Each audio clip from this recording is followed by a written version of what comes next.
Welcome to Equine Assisted World. I'm your host, Rupert Isaacson, New York Times bestselling author of The Horse Boy, The Long Ride Home and The Healing Land. Before I jump in with today's guest, I just want to say a huge thank you to you, our audience, for helping to make this happen. I have a request. If you like what we do, please like, subscribe, tell a friend. It really helps us get this work done. As you might know from my books, I'm an autism dad. And over the last 20 years, we've developed several equine-assisted, neuroscience-backed certification programs. If you'd like to find out more about them, go to newtrailslearning.com. So without further ado, let's meet today's guest. Welcome back to Equine Assisted World.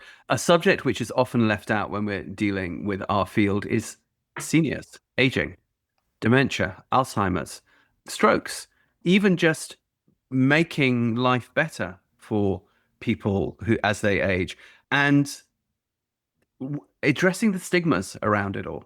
So much of what we do tends to be aimed at young people. Obviously, I started with kids because it was my son. And then from there, I transitioned naturally into young adults because my son got older. And then, of course, I transitioned from there into working with first responders and adult autists and veterans, and because, just went for. But these are all people to some degree in the prime of life. We really do have in Western culture a real lack of value placed on our elders, which is a bit nuts, really, because they're the people who've got all the knowledge.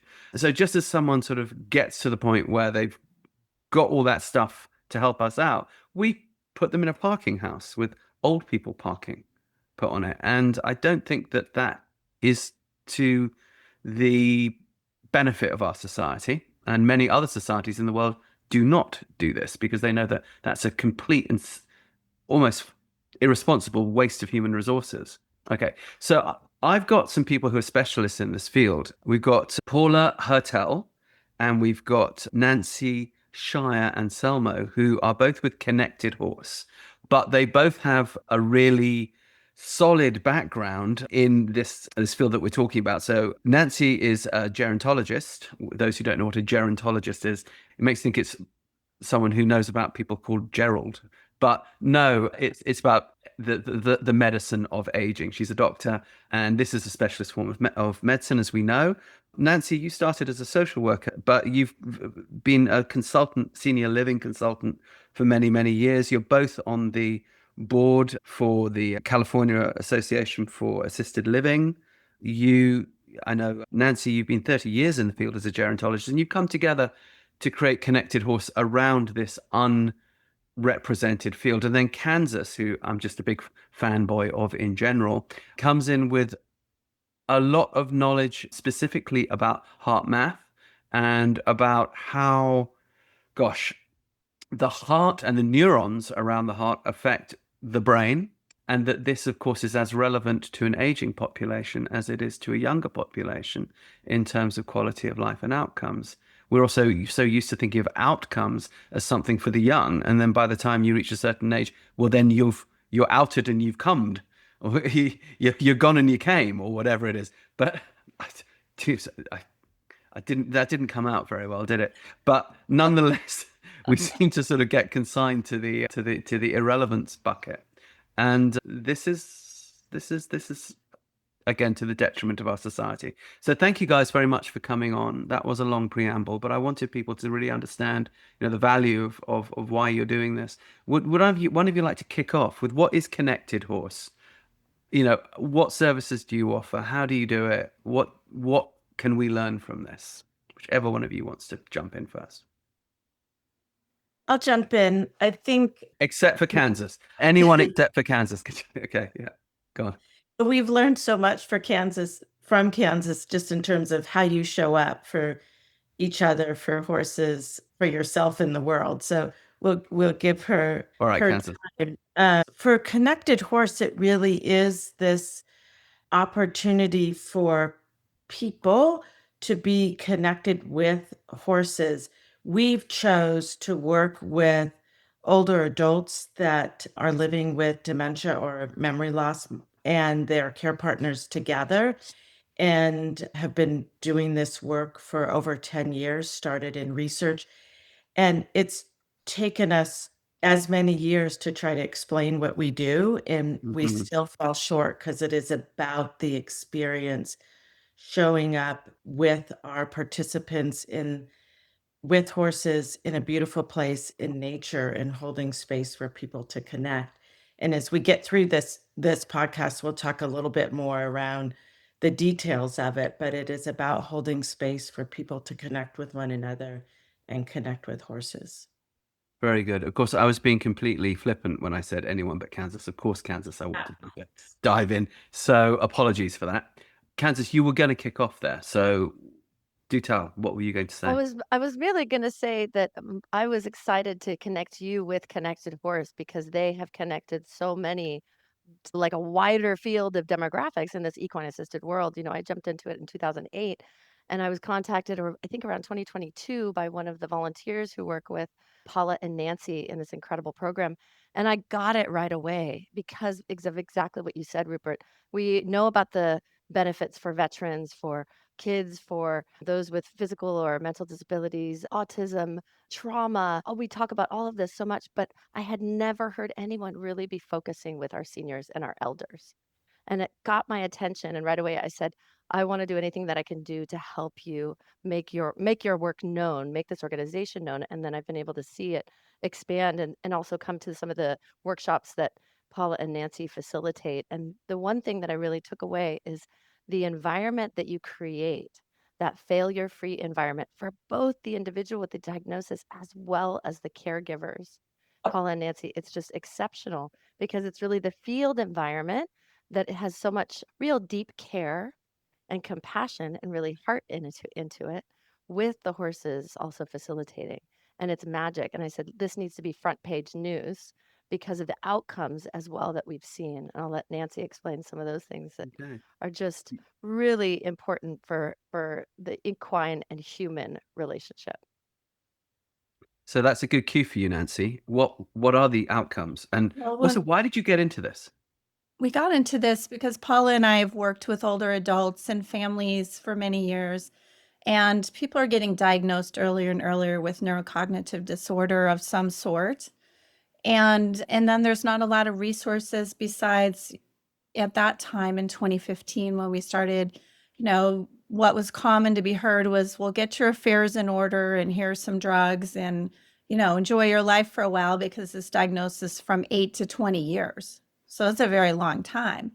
And so we wanted to do something unique and special because both being equestrians and lifetime horse women and having horses heal in our own lives, we knew that there was something really special there. So we went to Stanford University and we raised the money to do the research with one of the most foremost institutions in the country for neuroscience. And we partnered with the medical school and the athletic school with the Red Barn Leadership Program, which is the equestrian team actually trains there at Stanford. So there's amazing horses that are there. And we really wanted the science because we knew there was something there, if you will, but we wanted to have the evidence-derived information behind it. So we did our pilot and what Stanford affectionately called our Crazy Horse Project, because no one had ever done this really with older adults, especially those with a diagnosis of dementia and their family members together. It's important to us that they were together on this journey, just like you were with your son, Rupert, and your wife. It's a family journey that people are on together with their loved ones. And so we wanted them at the table where at that time it would be like, well, you're the care partner, you go over here, and you're the person with the diagnosis, you go over here. So that was important to us that we did that together and we wanted the science. So Stanford designed the studies with one of our board members who is a geriatrician. I'm actually a social scientist, not a physician. And we were looking for more of a holistic approach for people that were newly diagnosed to give them tools to take on this journey. And then we went to UC Davis, which is the foremost veterinary school in the country, #1 in the United States. And we partner with their Alzheimer's Disease Research Center, as well as the School of Veterinary Medicine, to look at the same science in a different environment and to see what the results were.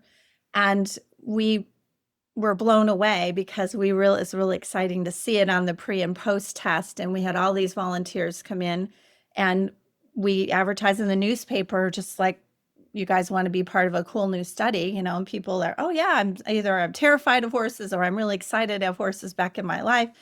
And we were able to do this research for over 3 years to have the science so we could start Connected Horse. And Paula, I'm sure I'm leaving something out. Go ahead. Yeah, I think the research was important because it helped us to sort of build a program that had some structure behind it and the why behind it, so that when we went out to share this with others, we had that foundational knowledge.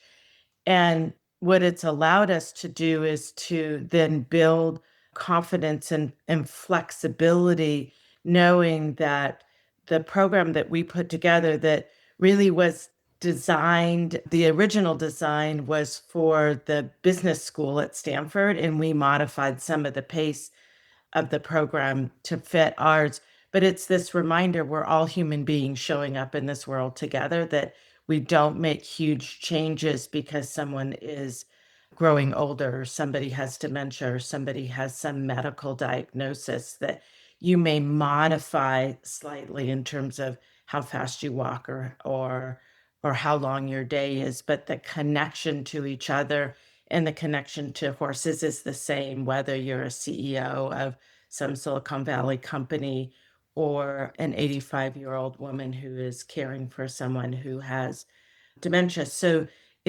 we were modeling that we are all human beings showing up in this world together.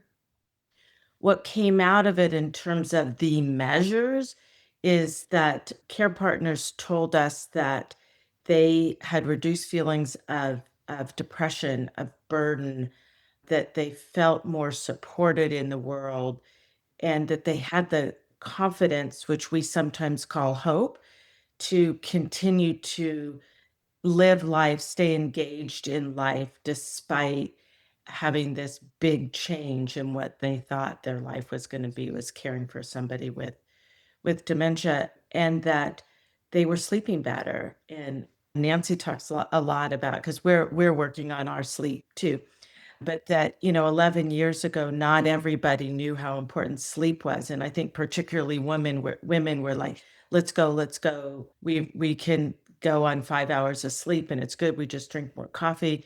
And I think nowadays we know how destructive that is to our own bodies, but back then it was just starting in terms of how important sleep is to well-being. And so there's a lot of reasons for these outcomes, and we continue to look at what are the core benefits to the work that we're doing now that we're out of research and into community-based programs, which has gotten us excited about going back into research. And Kansas has been really helpful to introduce us to people that have some now technologies that can help us show what's really happening physiologically. And Rupert, we had some earlier conversations about that too. What is happening physiologically to individuals when we're doing these workshops, and how can we understand that better so that people have their own agency, their own control of how they want to live their life and how they want to continue to not only look at lifespan, but this wellness. How do I feel good in the world? How do I feel hopeful and energized by where I'm at in my life, regardless Two of questions. medical Two stuff? questions come up for me immediately. First question is, what actually did you study in these? So you mentioned 2 studies, one at Stanford, one at Davis. What did you study, sort of in a nutshell? And then B, you've talked about outcomes. What are the outcomes? And you also, actually, it's 3 questions. And you've talked about workshops. Yeah. What happens in those workshops? So let's start with the studies, then let's go to the outcomes, let's go to the workshops. Stanford designed the study to look at the measures that we use with older adults, and that would be looking at anxiety and depression with these scales, and social support, meaning how the care partner feels more supported on their journey of this new diagnosis. So And you were mostly studying the care partner rather than the No. person with the condition, We or both? did both. We did Okay. pre and post tests on both the person with the diagnosis and those folks were pretty much diagnosed within 2 to 3 years of a time window, and they had to meet certain measures to be able to be in the study based on Stanford's design. So we looked at depression and anxiety, and as Paula mentioned, this sense of burden as a care partner, as well as the person with dementia. They had the exact same measures of 5 measures, and 3 out of 5 measures had a p-value of 0.001, which is the highest you can get in What's a research. p-value? It's the value of the change from in a 15-hour intervention in 3 consecutive weeks. They came back to the barn to have a 2.5-hour, well, at that time, actually, it was almost 5-hour intervention because we had lunch in there. But basically, they had this intervention in 15 hours, and they measured the difference in these pre and post tests. We did this same, and then it's, well, wow, that's amazing. Let's do it in a different environment with different horses and see if that works. So then we went over to UC Davis and did the identical study, had similar results. And then the researcher said, well, that's great, but does it last? So we had a booster session 6 months later with all the people at UC Davis that had come. Our amount of people were 88 people. There were some that were thrown out because they missed one box on a checkbox or something. And so we're really proud to say in the booster session, even if someone had a stroke or any change of condition, we had 100% participation that came back 6 months later. So we knew we were on to something, and we wanted to go straight into workshops to be able to support people on this journey now, because the numbers are astounding in the United States and across the world. And so we said, well, we can study it, but we have enough to get going to say there's something there, as I mentioned, and take it out. And so we've done our poster sessions and research at different international conferences with the Alzheimer's Association. And we just finished doing one at Alzheimer's Disease International in France with all of the results that we just had just in April. So we continually are measuring outcomes to see how people have changed, and as Paula says, are activated and have some sense of hope on this journey that they can change their lives. And as you see from 10 years ago, all the research now is on lifestyle and maintaining lifestyle. I just read an article this morning I sent to Paula, a study out of London that came out and said 80% of all old age can be changed by lifestyle. And so we wanted to focus on that, not to give false hope that you won't get dementia, because it's 1/3 genetics and 2/3 lifestyle focused, but that you can do things upon the diagnosis, like any disease, to change the outcomes and have a better lifespan and longevity. So it maintains like this instead of going down in the next 8 to 20 years from depression, anxiety, etc. So this is kind of a booster to get you started. What did you do during those studies with the people? And is that now what you do in the workshops? Yes. So in the research, we did 15 hours, as Nancy said, 3 sessions, 5 hours. But of what? What did the people do in those sessions? Okay. So they came, the participants came together. So we do a lot of group work, mindfulness work, movement. Let me put it more bluntly for a horse person. Did you have them roping steers? Did you have them jumping fences? Did you have them grooming horses? No. Did you have them All going from swimming the in the ground. ocean with their horses? What did they do? That all sounds fabulous, but no, all from the ground. And so But what from the ground? What did they do? Yeah. So we started slowly. You would observe a horse individually. You'd observe a horse in a herd, which would sort of quiet the mind, quiet the nervous system. You would choose a horse to hang out with over the fence. That was, activity exercise number 1. Then we would move through the day, through the workshops, grooming a horse, leading a horse, haltering a horse, And we added bathing when it's on a hot day. It's a beautiful exercise to do. And then we close our sessions with an at liberty. So in a round pen, letting a horse go with no halter, no lead rope, and individuals come in and have gratitude time with a horse without any structure. So What do they do in that gratitude time in general? it's an individual time for them. It's very quiet, very slow. What did it look like, though, in general? There must have been some patterns. What do Yeah, I people mean, tend to it's do? different. I mean, here's what's really beautiful and can be hard for people to say, how do we do it and what are they learning? Hmm. Our goal as facilitators is about holding neutral space for people to get the experience that they want. So the structure is around safety and neutrality, not about teaching someone I to do do. understand. No, that's not the question I'm Yeah. asking. What So, did you observe? This is the journalist in me. okay. What did you observe in general when people went into the round pen with a horse? And I know you're Um, going to say, well, it's all very individual and da da da. Yeah, yes. sure. But at the same time, there's always patterns that emerge. There always are. Yeah. What did The you notice? pattern, I would say, yes, every interaction is different. The pattern is a relaxed state. So, people shoulders are down, people are calm. The horse and the participants are interacting. So it isn't a forced or a That's hurry. my question. Okay, that gets it. How did they tend to interact?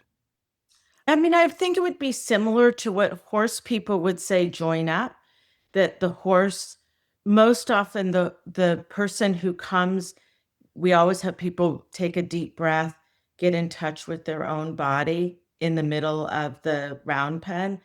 They relax, they get open, and most often the horse then joins with them in the middle of the round So pen. you observed the horse would tend to come to them. Mhm, mhm. And when the horse came to them, what was in general the reaction of the human? Would they reach out? Would they? Usually it's a pat on the neck Mm, sometimes it's a smile, sometimes it's a tear. There's an emotion that emerges, okay.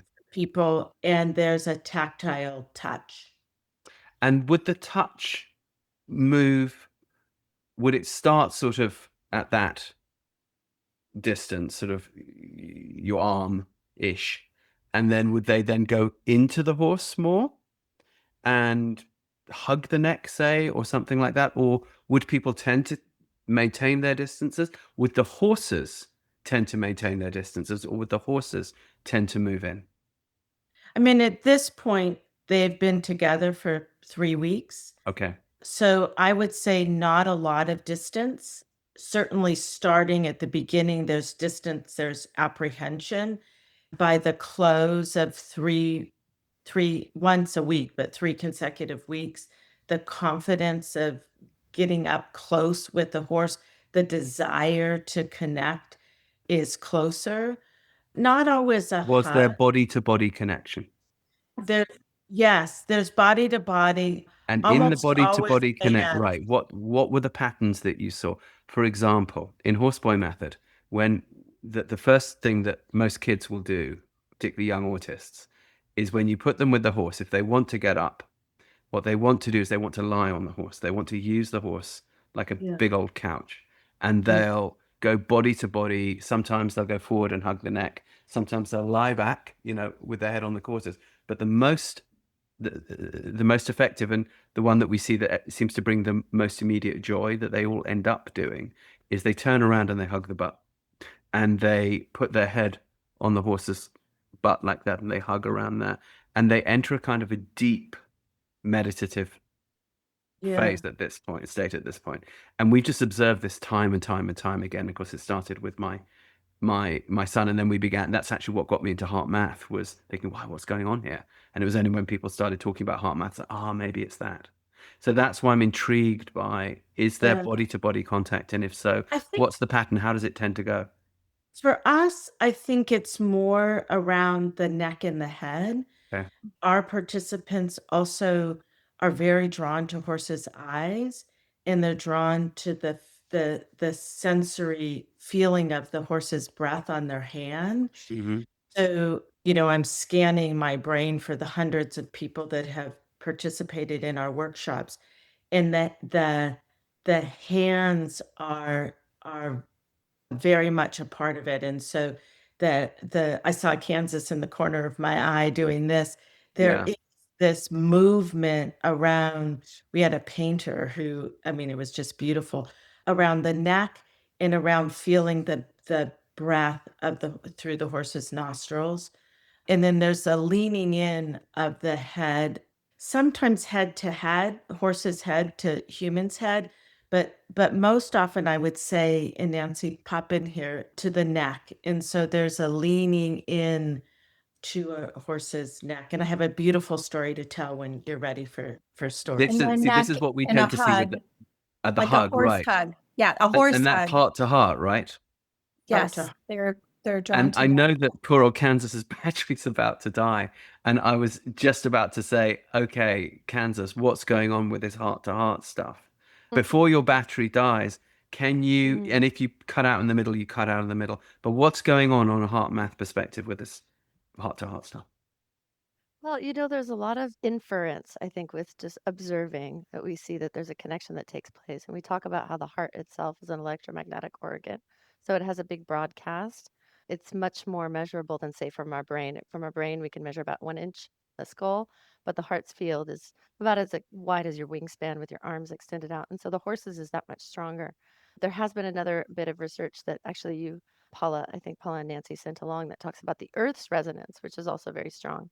But I would really gather that what we're seeing is when we're in close proximity, that there's this state of really an environment, a vibrational frequency of ease and calm that the horses broadcast. And mind you, we're working with horses in an equine assisted setting that are regulated horses. They are not horses that are in fight or flight mode. They're not horses that are in extreme trauma, who are afraid and not wanting to connect.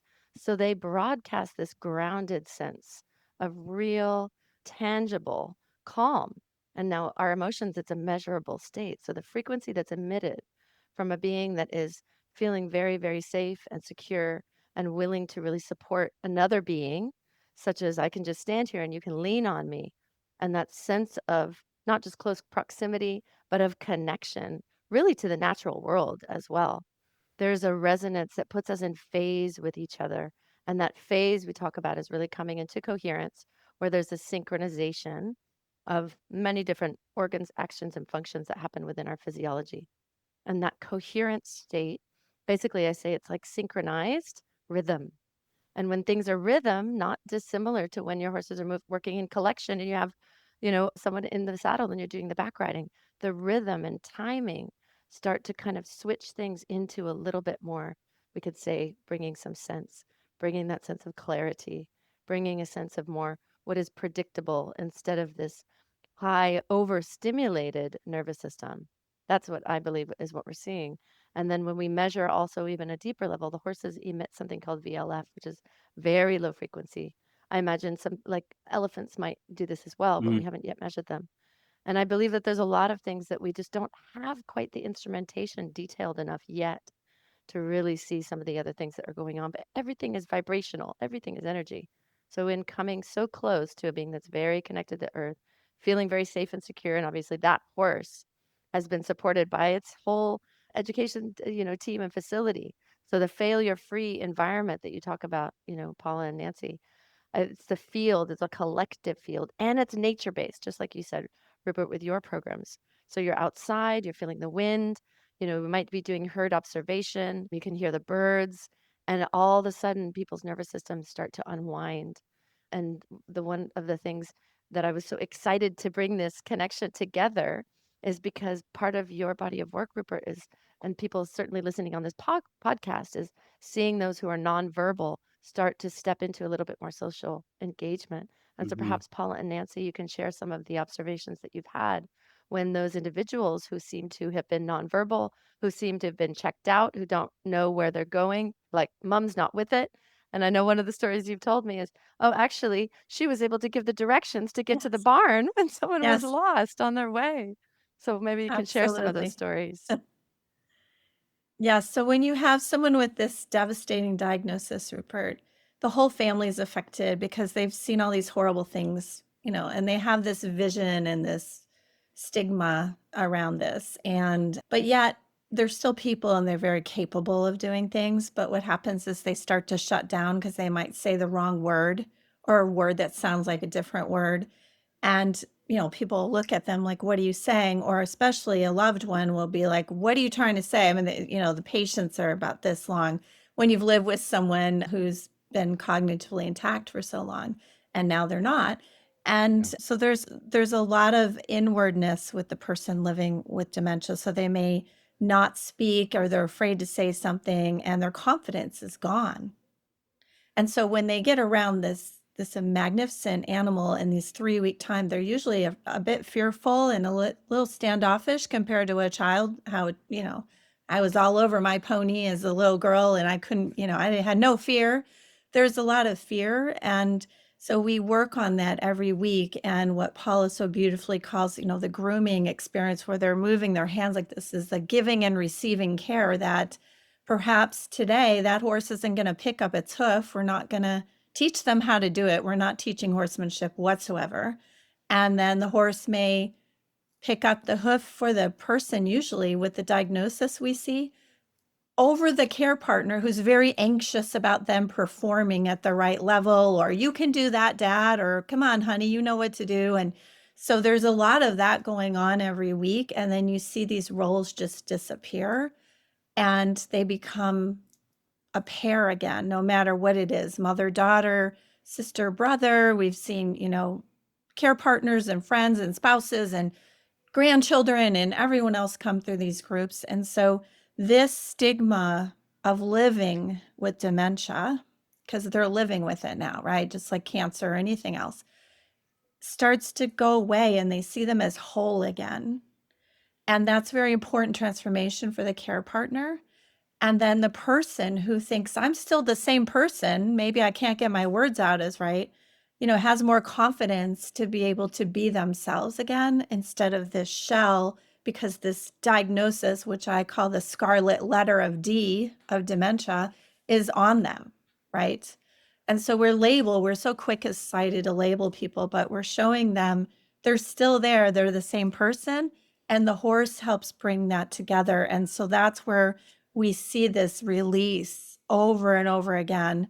And the horse is there as our they're not a tool, they're our teacher, basically. And they are part of this amazing transformation where people start talking again in full sentences. Where we've seen this. We've seen what's my favorite thing is they come in with a cane and feeling disabled, and then they say, here, take the cane, honey. I'm going to walk this horse. And they start walking just fine. We've seen this so many times. We can't even number it because they have this disabled kind of thought when they first come, and then they have an enabled, activated experience by the time they leave. This is really interesting, obviously, for a million reasons. But yeah, because what was coming up in my mind was when you were saying, well, the person with the dementia is thinking, well, I'm still the same person I always was. And I'm thinking about certain people I've known who were in more advanced stages of dementia. I'm not sure that that's what they were thinking at that stage. I think that perhaps what they were showing was that they thought they were a younger version of themselves or other versions of themselves, but not perhaps the particular version of themselves aged 90 sitting in this chair. Right. None of us do. We don't feel Right. our age. But the how advanced in the symptoms? Oh, that's an excellent question. Yeah. We you tend to work with them. people newly diagnosed because we really wanted to activate. And just like if someone tells you you're going to be you're pre-diabetic, oh, I'm going to go on a diet and I'm going to exercise. I'm going to do all these other things. We were looking at that first to help them change their mindset for the course that's ahead of them.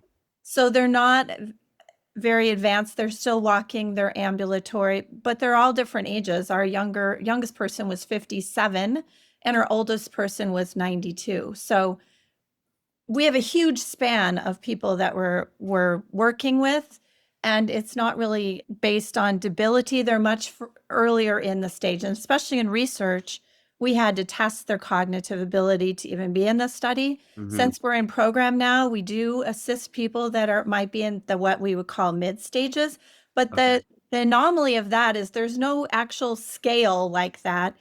It's how they feel that day, how much sleep they got, did they have breakfast, how people will show up that day is much different based on the individual and some of their lifestyle patterns. Right. If you did have somebody who had fairly advanced symptoms, and the reason I'm asking this is I think we talked about this in the previous conversation we had. I had an interesting experience with my wife's grandmother who was in a pretty advanced stage, and she was put in old people parking, and would go in to see her and have cake and coffee, but she had no idea who we were and so on. And then we brought our young kids who were toddler age at that point, toddler and just post toddler. And she just went into a different mode. And she said, "Oh, let's get a Chinese checkers board. Do the kids know how to play Chinese checkers?" She didn't know that these were her great grandchildren. She didn't know, but these were kids and they needed to learn how to play Chinese checkers. And did they want cake? And we watched the interaction between her and her great grandchildren. It made no difference at all to either of them that the kids didn't have a kind of self-concept of, well, unless she knows that we're her great grandkids, this somehow is a lesser hierarchy of interaction than, they weren't coming from that space. She was like, here are children in front of me. I know what to do with young children. I like young children. And she just began to teach them skills. And we hadn't seen this person before. Yes. And this person emerged, was for about an hour to an hour and a half completely present with them, not so much with us. And then at a certain point got tired and retreated. And we did this 4 times, I think. And it was astonishing. And it made one realize, oh gosh, I see, back on the old days on a family farm or something like that, if you had grandpa or grandma sitting quietly in a corner and they would just come out of their shells for an hour or two a day to teach the kids how to knit, or teach the kids how to work the loom, or teach the kids how to do this craft or this skill, and then that they were a fully functioning participant in that family economy, both socially and economically. And their diagnosis wasn't really preventing them from that. Now we, of course, have a very different picture. So one of the reasons I was asking about if you have people with the sort of later symptoms coming in, if so, do you notice similar things to what the story I just recounted? Or, can you speak to us on this? Because I'm sure there's people listening and watching who have loved ones who are in that stage and are thinking, I wonder if I was to bring them into a nature-based environment. Oh, I wonder if I was to bring them to the barn. So what are your thoughts? Well, Paula's seen people with later, we've been testing people with later stages beyond research because we know we can help. So Paula, we've modified the program for those individuals.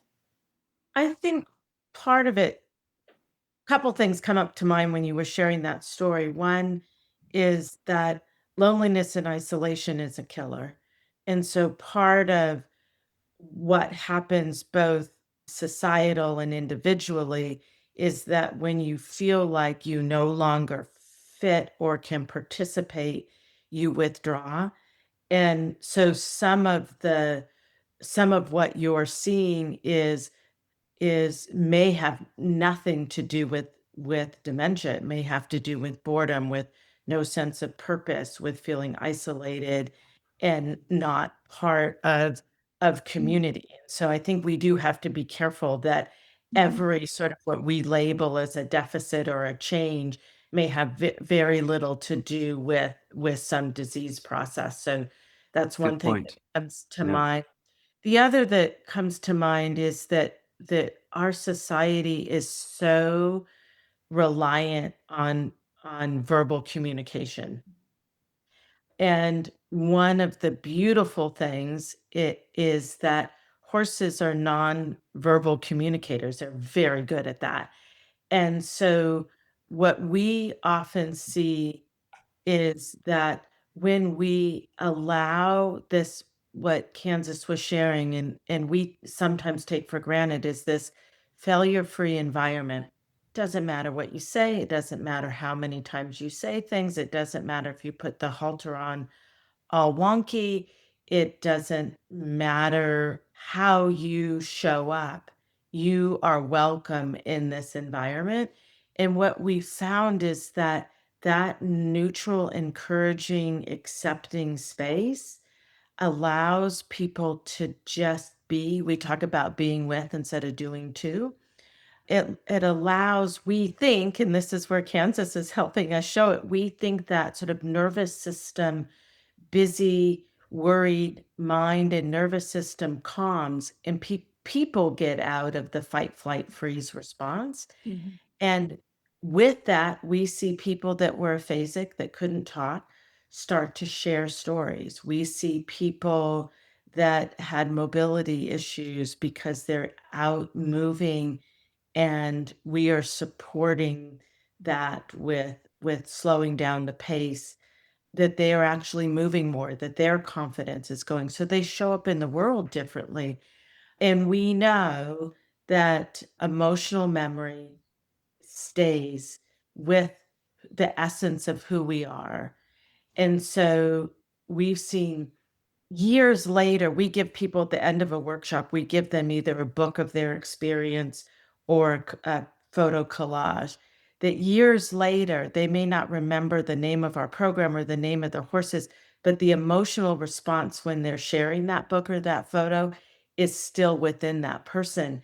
And so sometimes I think the sort of collective human without the disease of dementia, think that somebody has lost everything. And it could be that they've lost their verbal ability to tell us, but what they're experiencing is still within them. And so it's up to us to look for those cues in different ways. And we see that over and over and over again in our program. Is there a misunderstood or only now becoming understood trauma or traumatic response to people feeling that they now need to withdraw because they can't trust what comes out of their mouths. They're worried they're going to, all the things. And so therefore, a lot, is it true? Do you think it's quite true that quite a lot of what we see in an apparently not really their person anymore is in fact someone who's just withdrawn massively, and that in the right circumstances, I mean, we talked about that experience with the kids, but perhaps in something more structured, that they could actually come forth again? Well, there is And- still a degenerative process of the brain. So Okay. the brain is actually atrophying and dying. So Mhm. everyone is different, and some people's verbal skills might be more affected. Some vision in the back of the brain is affected, motor skills and sequencing, all of that is part of the disease process. Mm. But we do agree that there is some trauma once you get a devastating diagnosis. People go straight into depression and get an antidepressant. Like, that's kind of what happens.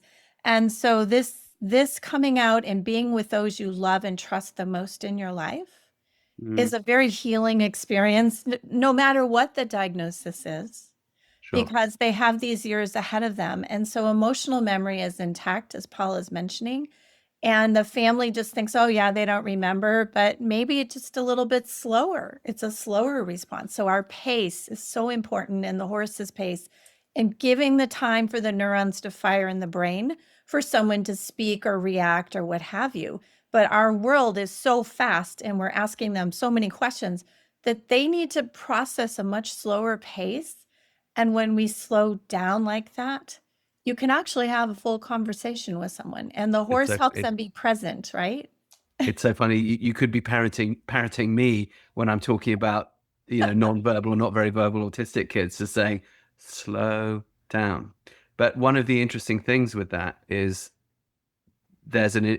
when people are very young, and particularly when they're kids, there's a kind of an optimism that, okay, we'll amend what we're doing, even though we find it torturous or, very difficult to slow down in that way to give them the time to respond, because we're kind of investing in their future. And I think that's even if that's not a conscious thought, it's a thought that a lot of people are having. I think when people are dealing with people heading towards end of life, there's often a feeling of, well, there's nothing to invest in here.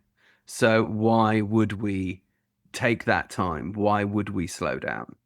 Also, they were functioning at the highest level before, so you expect them to still be that way, and that's the frustration of the care partner. Well, mom, you knew how to get here before, why can't you drive there? That's the opposite side of the spectrum that we're seeing than what you work with, because you've seen someone a highly, they were a scientist at wherever, so you see this high level of cognitive reserve that is now decreasing. And that is where there's a lot of frustration with the family, because they've used to them for 50, 60, 70 years at a certain level, and now they've slowed down. So then that's where the infantilizing starts to come in, where they basically start treating them more like a child because they weren't that way before, right? And so then the family dynamics, it depends. Every person is an individual, so we do not like to stereotype all people way, because everyone's different. It's based on culture and family values and what that, family looks at education. This person's highly educated. Why are they acting this way, right? So there's a lot of isms, if you will, that are swirling around with this diagnosis. So when they come in, we just want them to be a pair again, whatever that pair is, and leave all those other things behind. And that's the magic of what we see, because emotional memory is there. When you talk about culture, and that's interesting to me, do you see cultures where there's a more prevalence of dementia? Do you see cultures where there's less? And do you see cultures where there seem to be better outcomes? Well, that's an answer for the Alzheimer's Disease International, but unfortunately, dementia hits every culture, every person, every sex, everyone. So it depends on their cognitive reserve. Sure. But it depends on how elders are treated in the culture. Absolutely. I know what you're asking. And they revere their elders and cultures, then they have purpose. And what you were talking about, the grandmother, she jumped right into her purpose with children, wants to teach them. That's never gone. That is the emotional memory that comes out and starts to take over, because it's there. It's never gone. You just have to bring it out. But in your work, so for example, in my work, I often notice in America better outcomes for Hispanic families with autism. Why? There's often a very, very strong family dynamic. There's often a very good, intact, extended family. So there's often support for the mum and the dad who are going through it. So you tend to get a little bit less exhaustion and burnout. There's often more siblings. So there's a certain amount of, kids bring each other up. And the it takes a village thing, that is more intact currently in Hispanic culture in the USA than it is in Anglo culture. It just is. Back in the day when people lived out on family farms more and so on, in the Anglo culture, that was more intact, but that's largely gone. In African American families, we see almost like a half and half mix, that there are some areas, particularly in rural areas, where we see exactly those same outcomes that are very, very strong with the extended families and so on. And then in certain urban areas, we might not. So that's more to do with different types of societal pressure. It's not to do with ethnicity, but that's why I said culture. So even within Black culture or Anglo culture or Hispanic culture, there are different subcultures, and some might have a better outcome than others. But in our jobs, it's important that we notice these things, because we need to notice what works and then try to orient people towards that. So do you notice cultures where it works better? And if so, do you help people from the cultures where it's not working so well to orient towards some of those values and give them tools for that? I mean, I would say I'm going to veer a teeny bit off the culture, but I think it's a good discussion. We do see some gender differences. And so when Okay. women many of the women that we see through our program are much better at being the giver of care, the protector of the person who has a diagnosis of dementia, and less comfortable with being the receiver and less comfortable with asking for help. One of our main barns is in the Bay Area in California, and so there's this sort of fast-paced Silicon Valley production, need to move fast culture. And so asking for help often can feel like I'm not doing enough for this person that I care for. And so the giving and receiving in that duality of how it feels and the reality of that there's this interdependence that we have in this dependency model, even though you as a care partner feel like you're doing a good job by taking on the role of protector and doer and carer, actually can create more dependency decline, a person feeling like they can't do, and so they withdraw. And so we pick apart those pieces in those myths that independence, it's a myth of independence, like we're all interdependent, but that myth that being able to be the receiver of something is a weakness. And we do that through the interactions with the horses. Oftentimes we have a horse that is finished with whatever activity exercise that we're working on. We're like, I think Apollo is done for the day. What do you guys think? Yeah, all right, let's thank him for his work and let's go check out another horse. And that's not failure, that's awareness and without judgment. And that is relearning and shifting your mindset that everything has a judgment or a value to it instead of just being. And I know that feels sort of ethereal, but unwinding that for the care partner is freeing and healthy, and the person living with dementia then gets the benefit of being an equal participant, not a dependent. If you're in the equine assisted field, or if you're considering a career in the equine assisted field, you might want to consider taking one of our 3 neuroscience-backed equine assisted programs. Horseboy Method, now established for 20 years, is the original equine assisted program specifically designed for autism, mentored by and developed in conjunction with Dr. Temple Grandin and many other neuroscientists. We work in the saddle with younger children, helping them create oxytocin in their bodies and neuroplasticity in the brain. It works incredibly well. It's now in about 40 countries. Check it out. If you're working without horses, you might want to look at movement method, which gets a very, very similar effect, but can also be applied in schools, in homes. If you're working with families, you can give them really tangible exercises to do at home that will create neuroplasticity when they're not with you. Finally, we have taquine equine integration. If you know anything about our programs, you know that we need a really high standard of horsemanship in order to create the oxytocin in the body of the person that we're working with, child or adult. So this means we need to train a horse in collection, but this also has a really beneficial effect on the horse's well-being. And it also ends your time conflict where you're wondering, oh my gosh, how am I going to condition my horses and maintain them and give them what they need, as well as serving my clients? Taquine equine integration, aimed at a more adult client base, absolutely gives you this. This is interesting. You're talking about quality of life here. You're talking about enjoyment of life. And non-judgment, I think that, so what? He's not into it today. So what? Someone wants 4 shirts. So what? The horse doesn't want to take a walk today. Like, okay, that's good to notice. Let's try something else. Instead of this sort of control, attachment to outcomes. worry. Yeah, attachment to outcome. Yes. Exactly. Yeah. And you're dealing with a terminal disease, so there is no hope. There's no cure for dementia at this point. So that crosses every culture. Well, again, so this raises questions. I've spent a lot of time with hunting and gathering cultures, like lots, years. And people live a long time in those cultures. They tend to live into their 90s.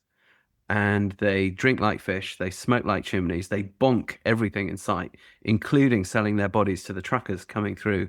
This is in Botswana, which had the highest HIV rates in Africa when I was mostly working there. Yet they weren't showing up with HIV. Something was going on. What was going on?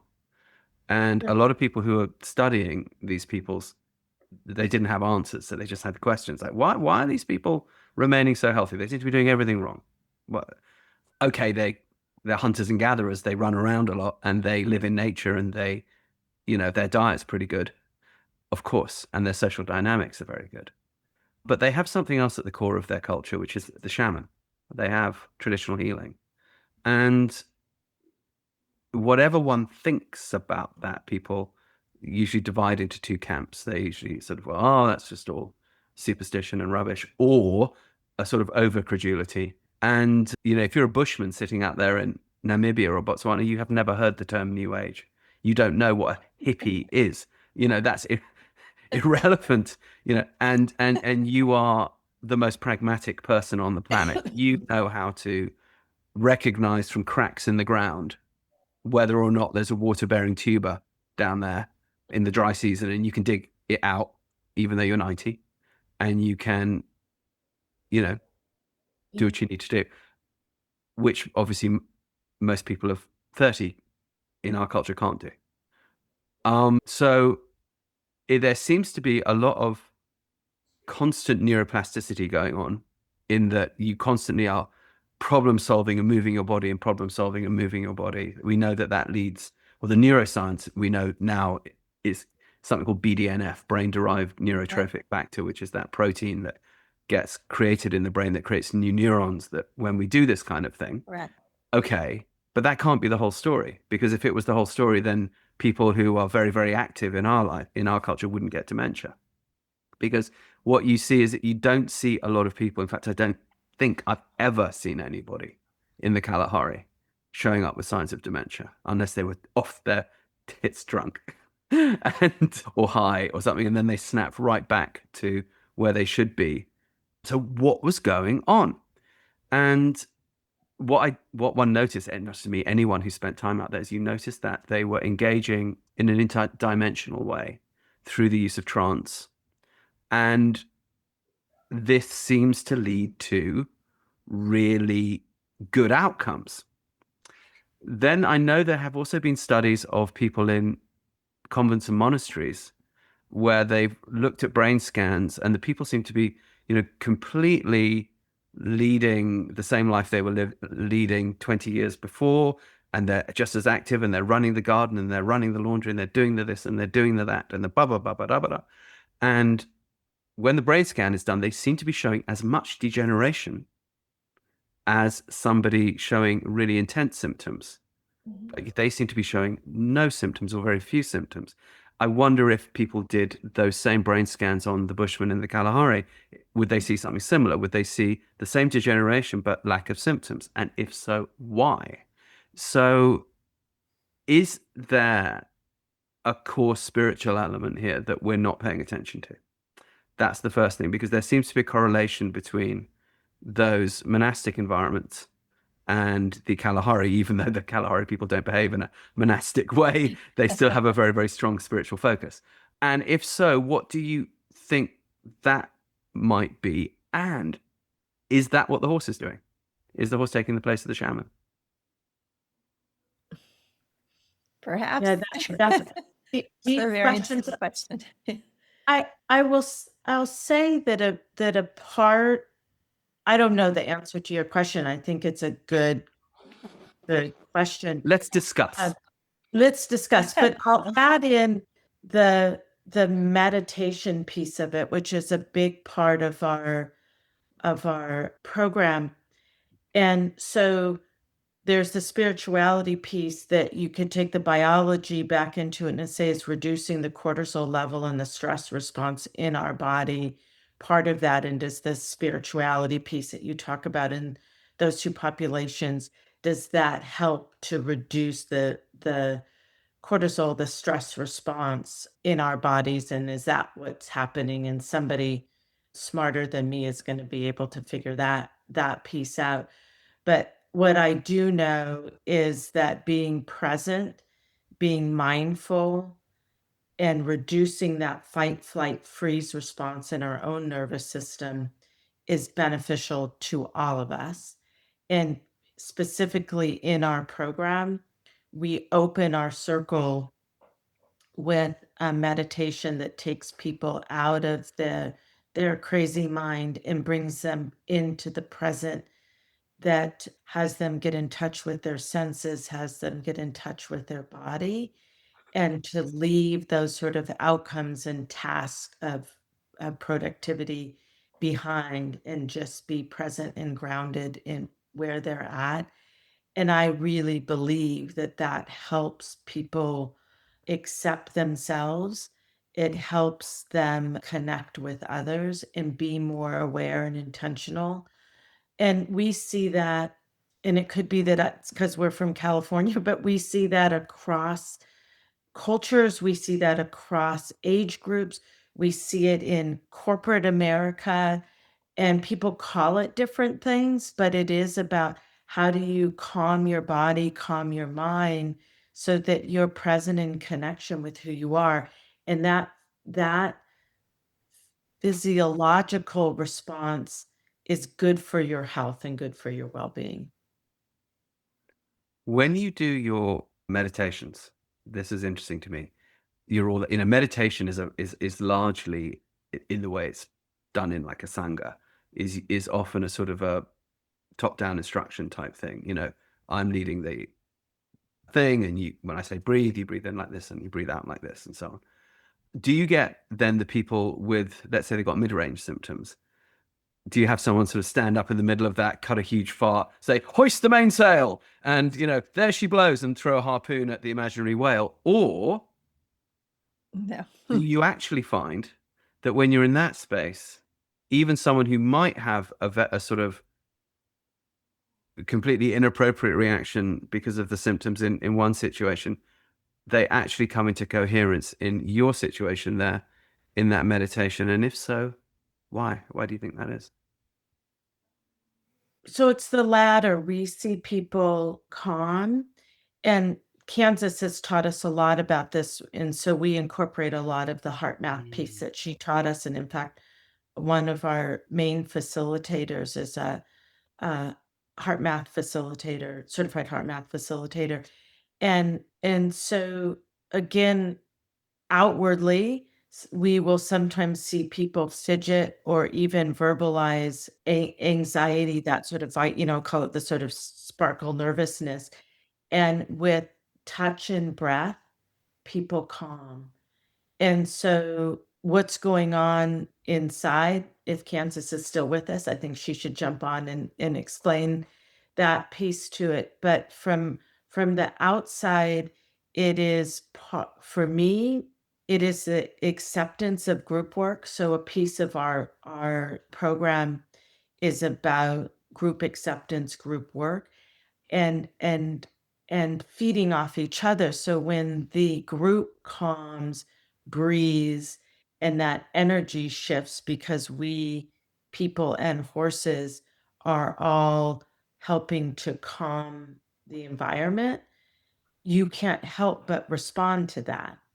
And then the second piece of it is that older adults don't get touched very often. So just holding somebody's hand and breathing with them oftentimes have you breathing together.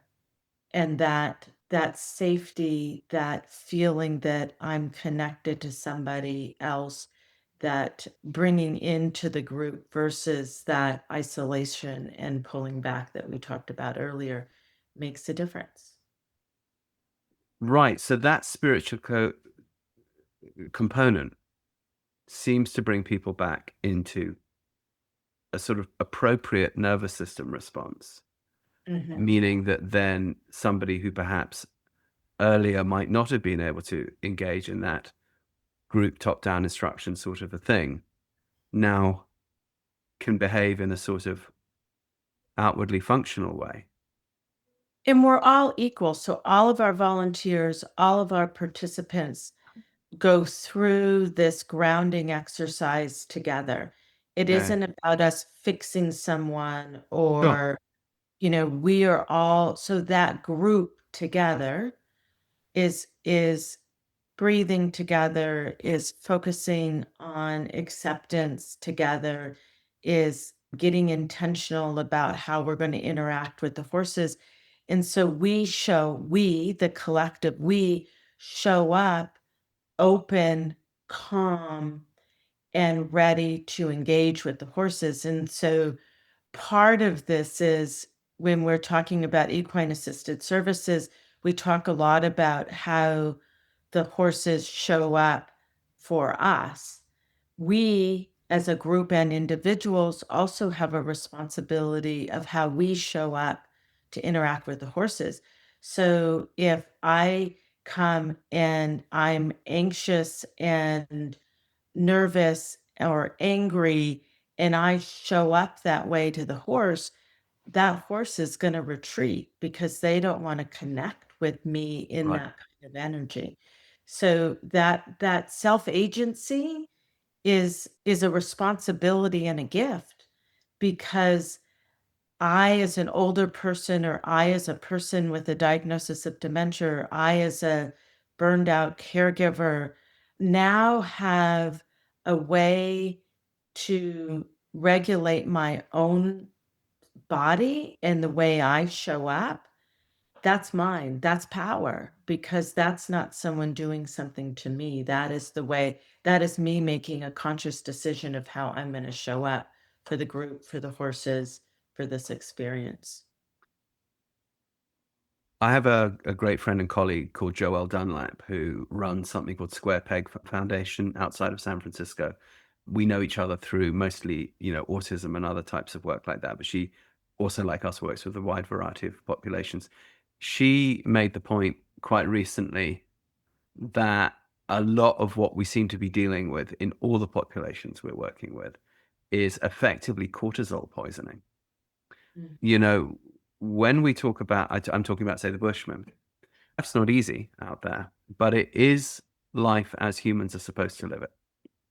And because of that, provided someone's not coming in and actually displacing you from the land or something, there's a kind of base happiness that's noticeable, and a sort of lightheartedness.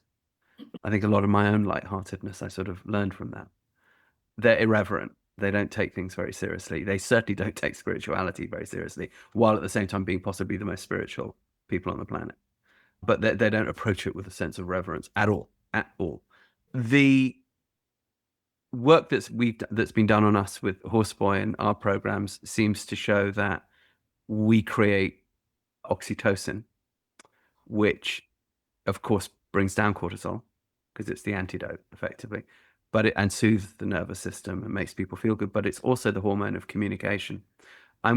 From listening to what you're talking about, I'm wondering if something similar is maybe going on with your work, that you're doing a decrease. People are coming in, flooded with cortisol. Shit, I've had this terrible diagnosis. Shit, my spouse has got this terrible diagnosis. Fuck, it's all over. Jesus Christ, this is the worst thing. Life is so hard. The insurance won't pay anything. It's all so expensive. What are we going to do? Blah, blah, blah. And to be in an environment where the cortisol level is brought down and then replaced by connection, which is oxytocin. What do you think of that? And if that's the case, by the way, why do it with a horse? Why not also do it with, say, a dog or another social animal? Because studies have shown that, for example, you can increase your oxytocin by obviously hugging another human, but also stroking your dog or whatever. So what do you think is the particular value of the horse in this? Well, because a horse is a prey animal compared to a predator, chosen horses for that reason, as they're scanning their environment constantly to see if we're going to hurt them or help them or whatever. And they also live in a herd and they look out for each other if they can live in a herd, depending where the horse is living. But the ones we use do. And so the horse has, as we know from equine assisted learning, that, they've shown up with all the research there's been about horses healing so many populations, Rupert. And that's why we chose horses, because, if it can help children with autism, if they can help prisoners and first responders and veterans, why can't it help people in this state of a devastating diagnosis?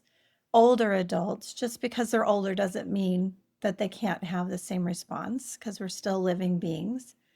And the horse has been there for all these other populations. So Paula and I thought we're the first ones in the country that we know, maybe the world, we don't know, that have done this type of a program with older adults with a neurocognitive disease, such as Alzheimer's disease or other diagnosis, and their care partner, because it does throw the family into a state of panic, just like you said.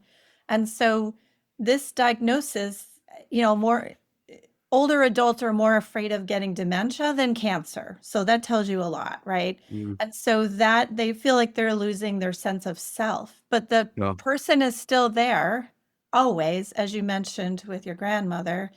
And it's up to us to bring that out. And the horse brings it out better than anything we've ever seen in our 30 years of practice in this medical field. I think there's something about the physicality of it too. Oh, go ahead, Kansas. Yeah, I was hoping Kansas might jump in on this, because I was wondering if there's also something about the scale and the size of the horse's heart that's involved in this.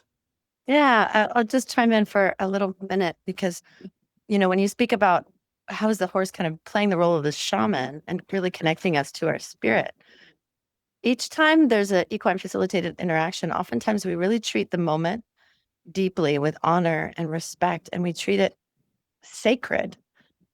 And then we're inviting in this ritual in a way, like there's kind of a protocol, a program, a ritualistic repetition. It's ceremonial in a way. Yeah. And that energetic, again, from the facilitation, kind of holding that we're doing a shamanic ritual in essence, and it's connecting us to the spiritual world.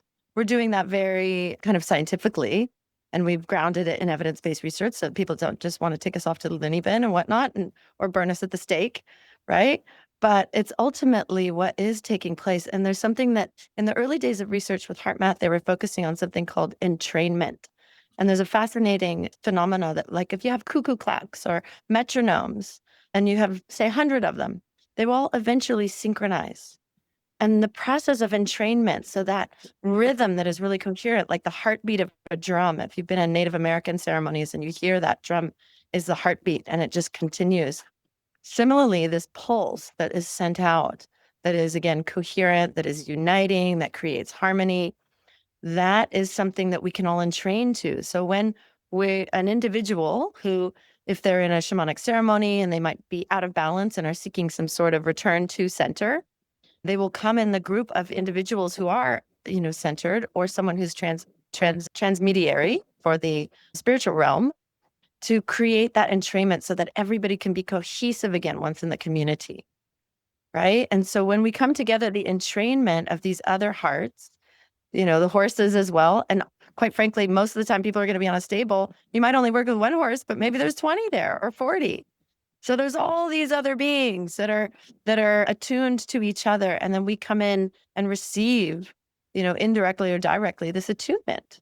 I think really that I can't explain it as much in the, we're starting to be able to measure some of these things, but the process of entrainment and treating it as a sacred way to honor, because I think the cortisol poisoning that Joelle is speaking to, and it's interesting because Janet Fitch, who is teaching the HeartMath with Connected Horse, also does that with Joelle Dunlap. So Janet Fitch is all around. She's a great HeartMath trainer who is also like head of HR for Kaiser Permanente, one of the largest healthcare systems in California. And she believes so much in that particular work, because the cortisol poisoning that we're experiencing is because we don't take anything as sacred, because we completely lost our sense of ritual. We've lost our connection to the earth. We've lost So our we connection need to ourselves. ritual. Okay, so we Lost need our connection ritual to to bring our ourselves. cortisol levels down, right? It feels like that will create some regularity, familiarity, consistency, and therefore that rhythm.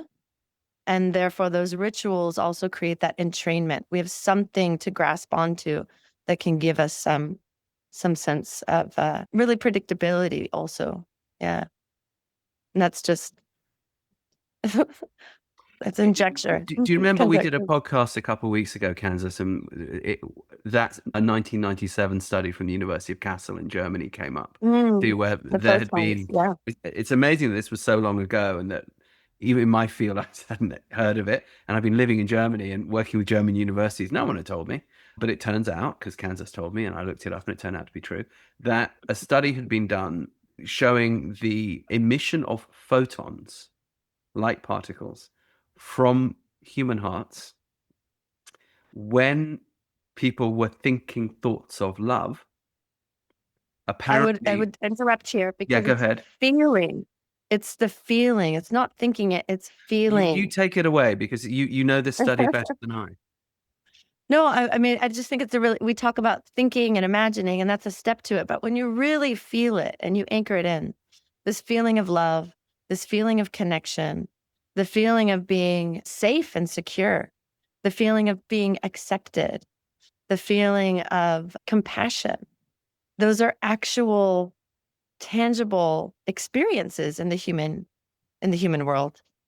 And so when you're really feeling that and then broadcasting it in what people are calling now heart coherence, in a very deliberate way where we regulate our breathing pattern to be even inhale and exhale, and it takes a little bit more focus, but the light photons that are being emanated expand from like 10 to 20 normal to 1,000. Yeah, I looked it up again The on my phone because impact it's hard to keep of the our figures heart. in one's mind.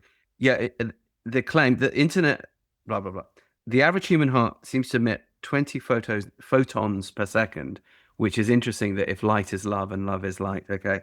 While a meditating person emits 100,000 photons per second. So it's very interesting to me that biophotons, they're calling them, if that's a sort of measurable expression of love, if you've got beings with exceptionally big, physically big hearts, horses, and as you said, Kansas, maybe you got 20 of them in the barn and they're all observing what's going on,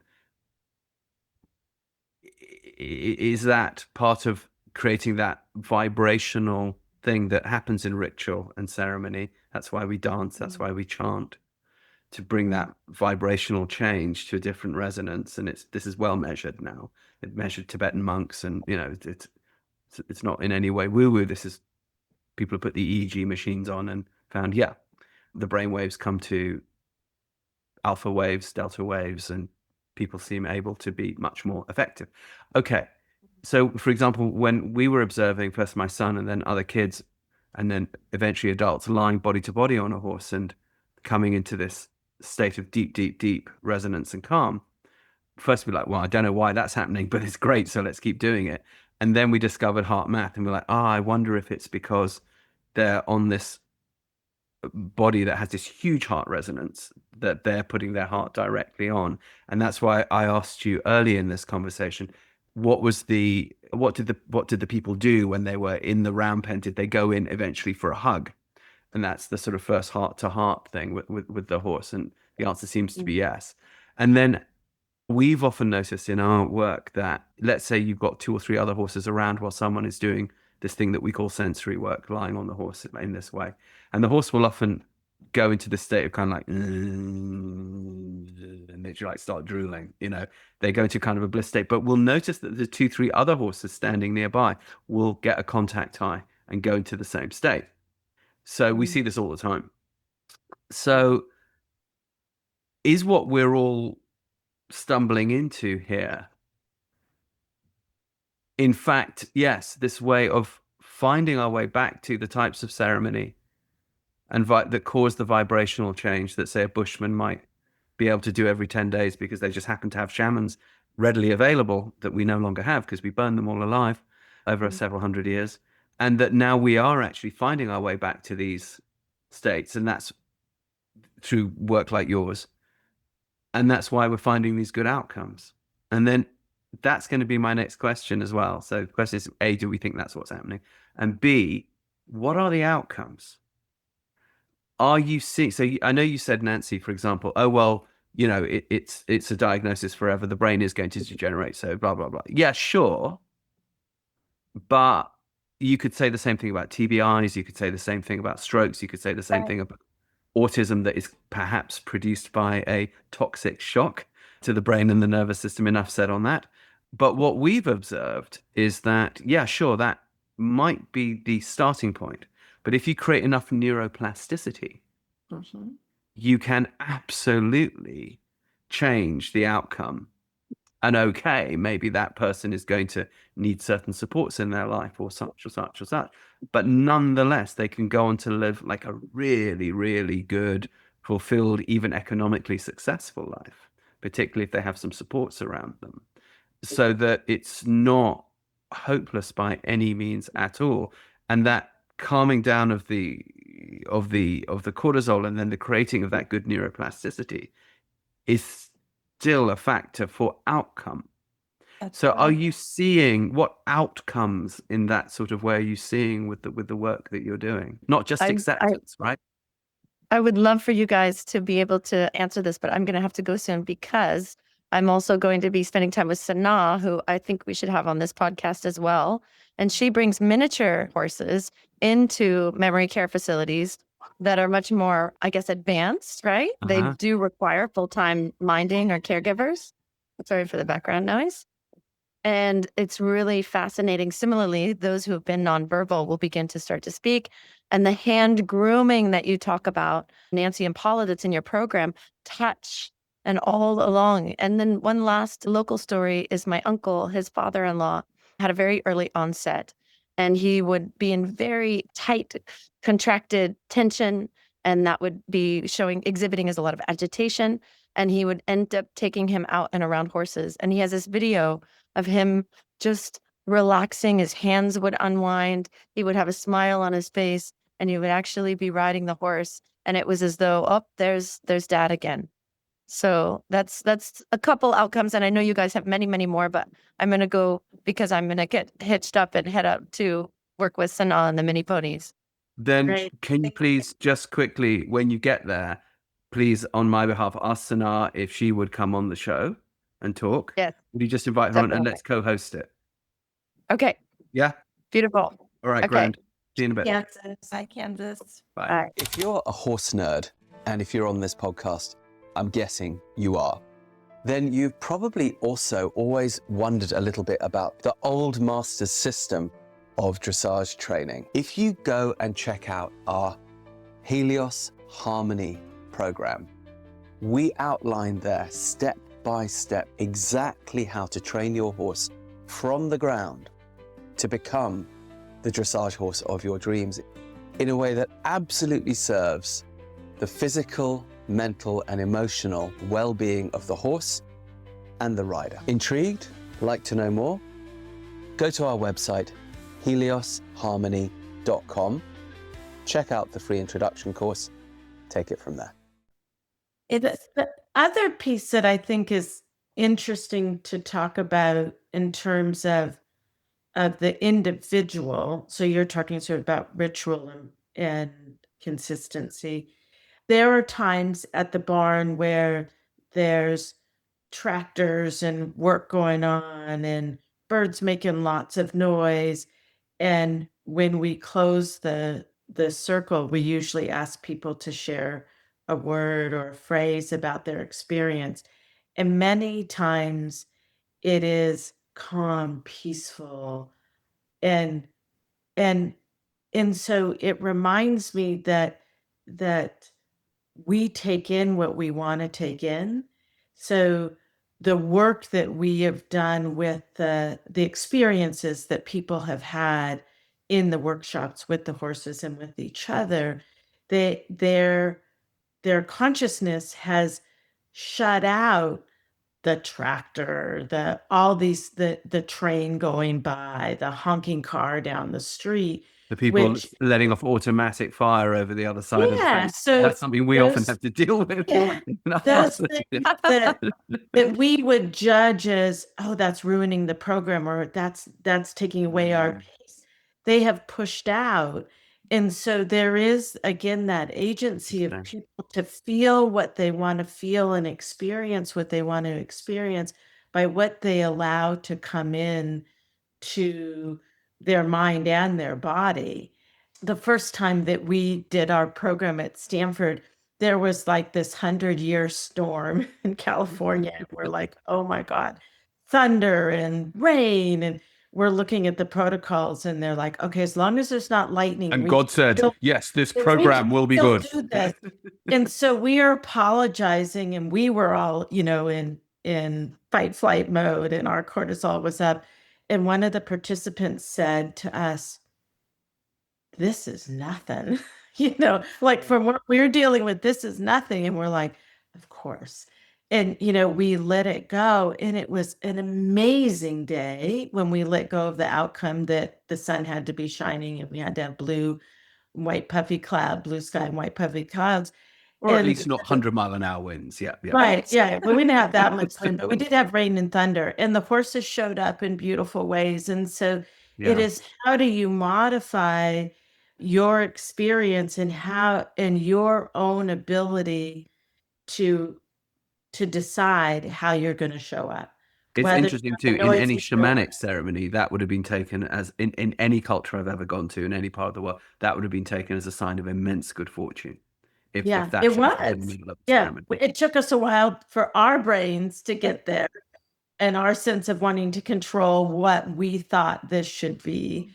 And so, we're learning all the time too. And how do you learn to let go and be in the moment, whatever that moment is, and let go? And our brain responds to what we tell it, right? And so if we feel like we're in fear, if we feel like everything is going wrong, if we feel like people are showing up with love around us, we respond to that. And our ability to interact and connect is impacted by how we're feeling about our environment. Couldn't agree more. Outcomes. Yes. So when people contact us, say, okay, we have 3 programs, right? So if I engage in one of these 3 programs, what have the outcomes been? And so we can say, well, look, if it's horseboy method and young kids, we have seen a lot of kids go from non-verbal to verbal, or non-communicative to communicative, he said, unable to communicate, or etc. And then these are the family outcomes that we've seen about. And then people might say, for movement method, which is our one without horses, what have those been? And we might say, we see a lot of neuroplasticity. We see a great happiness and joy frequently coming out of that, and cognitive abilities beyond where they were, often reflected in such things as ability to go get a job or that sort of thing. And if someone says, oh, we're tackine, that's our adult equine program on the ground, was we say, it's usually the healing of trauma and resilience. That's what has been seen and measured and observed and blah. But as you said, Nancy, we're not saying you will now not be autistic. Quite the opposite. You're going to be autistic for life, but there are great gifts with this. The outcomes of the autism can therefore be very positive. Or yes, you've had this trauma, but now the outcomes of the resilience that comes with the trauma can be, and perhaps will be, very positive. So in terms of your outcomes, let's not waste minutes saying, okay, well, they're still going to have the degenerative disease. Yes. But we also know neuroplasticity exists, and you guys seem to be doing that and dealing with the cortisol as well. So let's talk about outcomes. Story says, what's happening? What have you observed? What have you, yeah. The outcomes are amazing. What we've actually termed it activation. Okay. So once you get this diagnosis and you go through this workshop, we're learning about tools and presence and all the things we've been talking about for the past hour. And they take that with them. And so because of that, it activates individuals to start living again, to go to the gym, eat healthy, go get support, do whatever they can do to modify the outcome and not just take a diagnosis, go in the corner, take your antidepressant and wait till you die, which is what it was when we started. Okay. Okay. So that is one of the things that we're very, very inspired by, that we have story after story of people that started going on vacation again, going out to dinner, going back to the gym, becoming a vegetarian. Whatever they decided they wanted to do was their thing to activate together a change in lifestyle. And if it's 1/3 genetics and 2/3 lifestyle, which is what the science says now, then you have the neuroplasticity, you have all these tools to help you get through this journey going forward. 2/3 lifestyle. Correct. But Mhm. they changed their vision, they changed their thought, they changed their actions. Just like I said, if you have diabetes or you're pre-diabetic, are you going to just take it or are you going to change, right? So that's up to the individual of how they're going to do that. But the workshops seem to activate, and we see people in their presence, their posture, their ability to verbalize their needs, their ability to work together as a pair and communicate without words that a horse teaches us, right? And shows us how to do that. And so we have all of these stories of people that, one gentleman I'm thinking of wouldn't even come out of the house, and his wife emailed us after we barely got him to the workshop. And it was a brilliant, brilliant scientist. So he's just devastated with this, right? And so they started going to the gym. They started traveling. They modified their travel. They went on cruises instead of, something that's very stressful. And so they were able to live again. And that is our goal, that people live with this diagnosis, live with dementia, and go on. And perhaps, and as we've seen with quite a few participants, it holds it still for a while until everything else takes over, and all the other health issues that come with old age that may or may not come with that individual, comorbidities will set in, and then they have a longer, happier life. It's not a death sentence anymore like people used to think, as we see in the movies and all the negative stereotypes about dementia that are prevalent in every society worldwide. And some cultures still think that, they're possessed or they're witches or there's something else, going on with the person. Yeah, this happens with autism too. Yeah. Exactly. So it's very, very similar. And so we're able to provide some tools on this journey that help them take control of their lives again, even after a diagnosis that's so devastating. That doesn't mean it's the end of your life. So no matter what diagnosis, a parent with autism or a mother with dementia, it's still the same thing.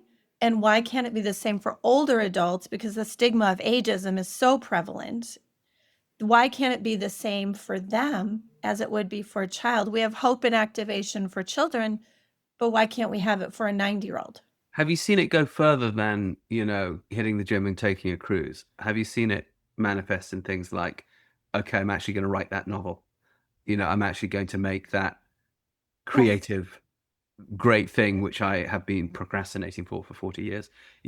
Have you seen that kind of thing as well? Yes, we have. We've had people just change their lives and get back to living, especially with young onset. When they're getting a diagnosis like this in their 60s or 50s, we really see more of a change than someone who gets in a late stage over 85, later in life, meaning. But that might be just, many different factors based on that individual.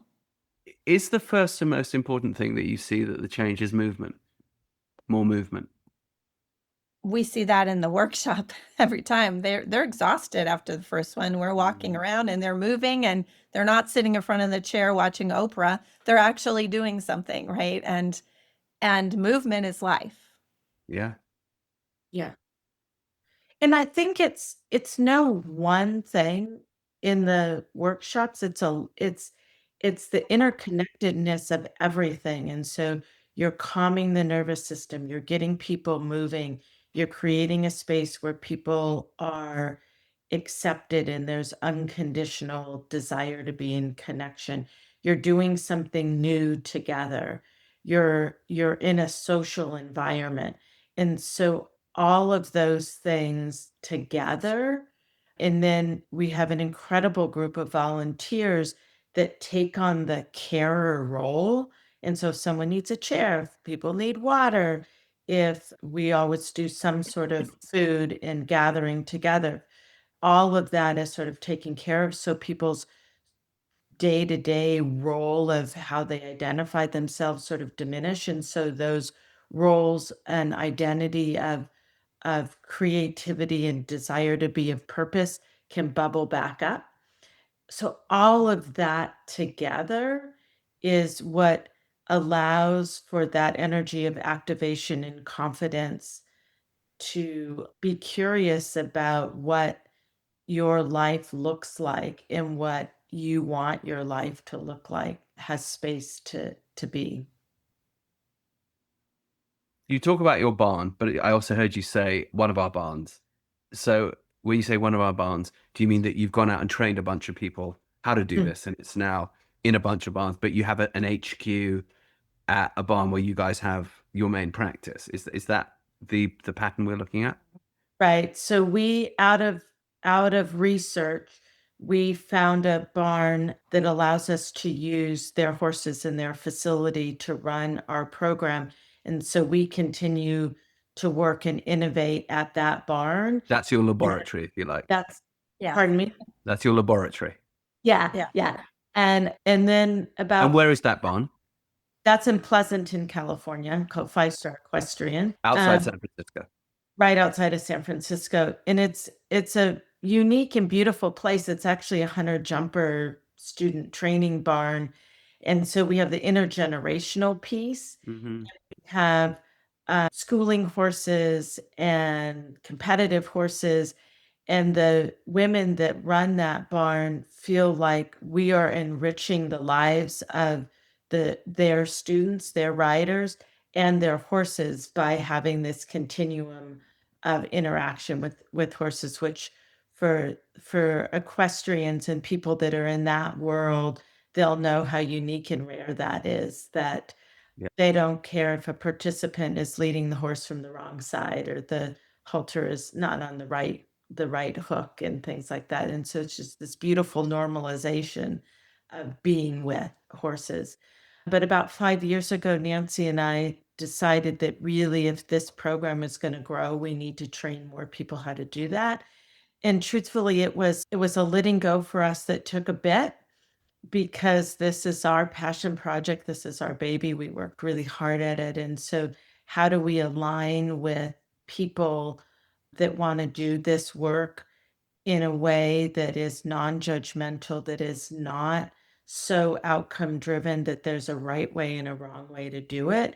And it isn't for everybody. And so we spent a couple of years developing a training institute that we now will offer to train other people in other barns how to do this work so that it can grow. Our dream is that we integrate this into the whole view of how do we care for older adults, for care partners, and for people living with dementia, which includes Western medicine and other social supports, and that your doctor will write a prescription of come to the barn. That's our dream, that we allow the interactions for this kind of therapeutic work, and the role of the horse in society becomes more accessible to more people.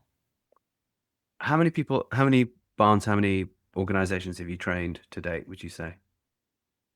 Oh, goodness. We've trained individuals that aren't necessarily with a barn, but at this point we have a horse rescue barn that we work with, which is kind of the island of misfit toys, if you will. And so there's a lot of different horses. We don't know their history, but they're doing very well there. And we have passed the therapeutic riding barns on the East Coast in Nevada.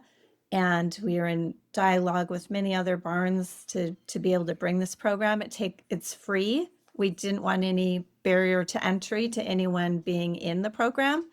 And so therefore it takes a village, meaning we have a lot of volunteers that have to help run this program. And so getting the infrastructure. When you say and it's free, the service is free, or someone wants to get trained, it's free. Do they not pay you for the a service, they pay to go through a training, but then we have to work with them to set up their barn and their volunteers and make sure, as Paula said, it's not for everyone. If they want to teach horsemanship, this is not our program. Mhm. And so it's really finding the right fit for us. But there is no charge. We raise money for the program for any participant with a diagnosis in their family to come through. But To your barn or to the barns that you've trained? to any barn, So But if part of somebody, our let's mission- say somebody comes to my place and I've gone through your training, do you pay me to deliver the service to them? Or so how is it free for that It's not service? so part of our mission is that we want participants that come to any barn that offers this program for it to be free, so that the Right. barrier to entry is very low.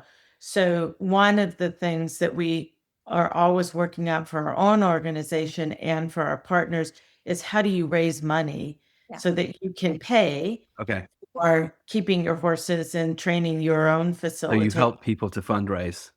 Mhm. Okay. Which well, is our which- research certainly helps with that, is because the other programs that are out there, you'll see them on the internet. I just read an article last night in London where people go take from a senior home, they go and pet a horse and they go and spend a time with the horse. We don't want to do that. That's a very good program, but we want to have the skills over a 3-week time period so that they have something to take with them on this journey. So it's not a one and done type of model, just like yours, Rupert. It takes some Yeah. time to really get there. And so that is why we find the right barns that partner with us. We speak at organizations about it. I'm just trying to get my head around the economics, because a lot of the people that Right. listen to this show obviously are running therapeutic barns. And I'm sure Right. a lot of them are going to go, wow, I'd like to get that training and add that to my program. I think anyone in their right mind would, having listened to you. I know I would. So the question is, though, everyone has their own economic model. When we were first back in the early days with Horseboy Method, because we didn't charge at our first place at New Trails, it was very important for me to give my services for free, because I had been so broke and I knew that so many parents were in the position that I've been in. However, so I personally fundraised so that I could give complimentary services, but I knew that that was not the position that most of the people I was training was in. So I didn't want to make them feel they had to do that. I said, no, that's just what we do. But if you have a different economic model where people pay to come in the door, then obviously it's working, then do that. Or if you can get things paid for by insurance, do that. So now subsequently, I actually think I was a bit mistaken. Looking back 15 years, I think that many people that had used our services didn't actually value them and developed a sense of entitlement that actually sometimes stood between them and better outcomes. And now I won't do that anymore. But what I do is I give scholarships. So if I know that somebody is in real economic straits, then I'm not going to let money stand in the way. But I am going to say there has to be an exchange. But also these days 15 years ago, no insurance company would pay for what we do. Now many do. Things have changed. So it's easier for people, etc. So when people are listening, they're running their program. They say, "Well, I'd like to do yours thing with Connected Horse, but I need to charge people to come through the door." Is that okay? I mean, can they still do that? For us, what we've found, I think about something that's so new and doing this work with the population that we serve in the United States is new. Yeah. And so we always say, donation based, and oftentimes get donations from people. But what we found, and it doesn't mean a partner barn isn't going to find something totally different because they live right in the middle of horse country, say. What we found is that if we say, here's the charge for it, and it's new and people don't understand what they're really getting into at the moment, they'll say, no, I'm not going to do that now. And so for us, it isn't so much the money, it's creating barriers of entry to try something that may be beneficial to our participants. We don't want money to be a piece of, to be a part of that barrier. If we had a partner barn that said, it's not a barrier, we have 7 families that have already been part of our network that are willing to pay, we wouldn't say, no, that's absolutely not working. What we found is because people don't understand it yet, they don't know about it. They don't know enough about the value to put money to it, and they're so stressed out about all these other things. So My I'm intuition tells me that you are right on the cusp of the change point with that. The stigma, the stigma. So it's not about starting the program, Rupert. It's about getting people to the program. There's so much stigma around this diagnosis. People aren't going, So you don't want to give oh, them an I'm going to excuse go to- identify myself Got it. that I have a memory problems. And Yeah, so yeah. that is part of why our That mission makes is sense. this way, because they're not just like, hey, but now we have seen a change in the last, 5-10 years that people living with dementia are speaking, going out and being on Yeah. boards and all that. It's just Yeah. starting where you were 15 years ago. Exactly. No, I hear you. today. I hear you. Yeah. When you're in the prototype phase, Exactly. it's a different dynamic. Yeah. But I have a feeling, my feeling is exactly what you just said, Nancy, that we're right on the cusp of something different, that as things become ever more inclusive, I mean, it's very easy to get depressed about how society is going until one, has these conversations and you realize, oh, actually, no, maybe it's actually, many good things are happening. And this is one of them. If people are no longer feeling stigmatized, then I think that, when something becomes economically viable because people accept its value, it usually means that people have accepted the values that it's addressing. And that seems to be about where you're at. It's quite exciting, this conversation. You seem to be right on a cusp here. Well, I would go ahead. Sorry, just one more thing. We are part of a movement that has been quite active in Europe for a while, but is starting to gain a fair amount of steam in the United States, called social prescribing, which is simply that the outcomes from social grassroots programs like ours, like hiking, like cooking together, like support groups, like village models, actually can help improve traditional healthcare models outcomes. And so there is a group that we are a part of that is looking at what do we measure in terms of outcomes that healthcare systems will understand and value. And so we're really excited about it. We're part of an early pilot with Kaiser Permanente, and we are part of this whole program that is looking at equine assisted services, at art, at music, at movement, at social clubs, and healthcare.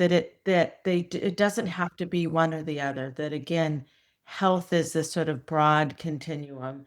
What do you know? there's Human huge culture's good for humans. Yeah. There's many right. paths in the forest. So part of what we do is like, let's not push against a system and say that's bad.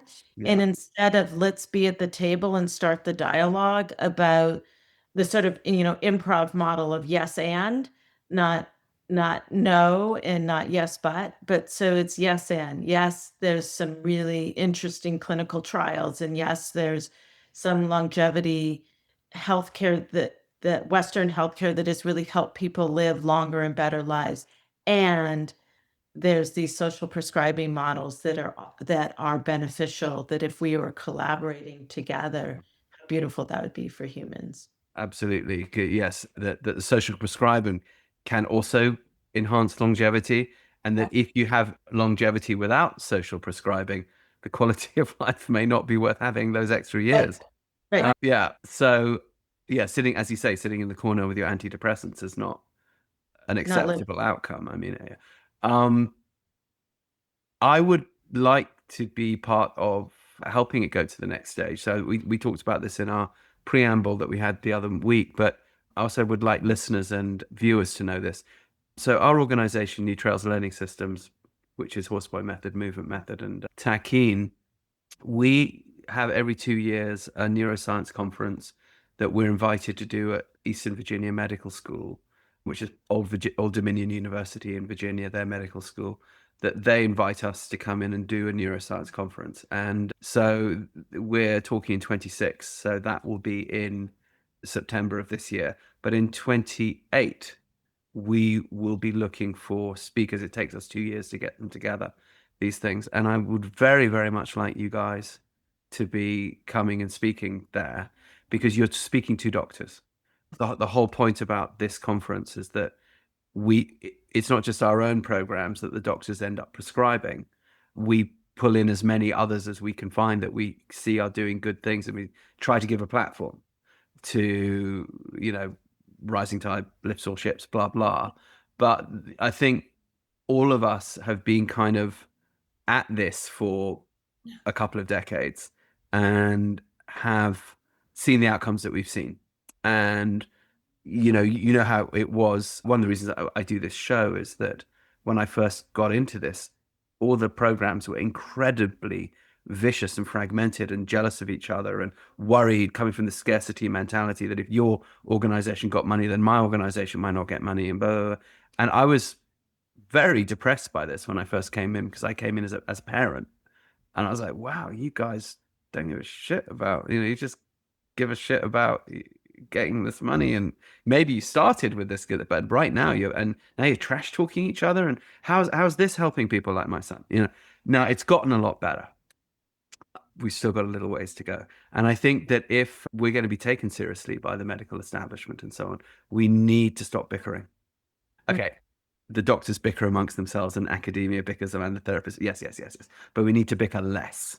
And we certainly need to bicker less loudly and less obviously, because, of course, what started with a lot of very opinionated people in horse barns, and we know that horsey people are very opinionated people, including myself, guilty as charged. But that's really immature behavior when it comes to the responsibilities that we end up bearing for the populations we end up working with and representing. We just can't do that anymore. You know what I mean? And the path barns, all of those barns that are Therapeutic or EGALA, either one, we ask the same question: why do you only serve children or adults? Why don't you serve older adults? It's a huge segment of our population that's growing and growing with the boomers aging. It's true. It is. Why would we not be serving older adults as well?